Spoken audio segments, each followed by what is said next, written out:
Hello, my name is Andrea Baker and I go to Cabrini College. I am in Com 101 Mass to Intro to Mass Communications, and in our class we are learning to be critical consumers and producers of mass media. For my topic, I decided to do teen homelessness. One, because it is a relevant topic and there's a lot of movement to try to aid those who are homeless. But another reason why it was so moving to me is because I actually had a family member who was homeless at the age of 19. This family member was very artistic, he was very athletic, very expressive, very socially involved, but he was dealing with a lot of internal issues and with drug abuse that caused him to become homeless. Not only did he have a strong backing at home, but he had jobs that would try to give him opportunity where there was opportunity and allow him to succeed. But once again, due to drug abuse, either he lost a job, couldn't hold a job, wouldn't go to classes, and then ultimately got kicked out of his mother's house. He did have friends that also tried to help him and allowed him to stay in the household, but once again, he got kicked out of those houses until he ended up becoming homeless, living in a tent. Um, I know this man very well because he is my brother.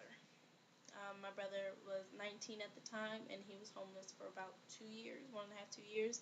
And it's not as easy as everyone makes it seem.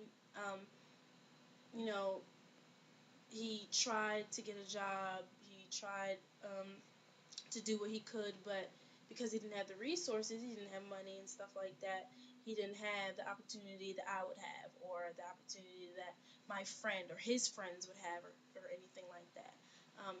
Like I said before, it's not as easy as it sounds.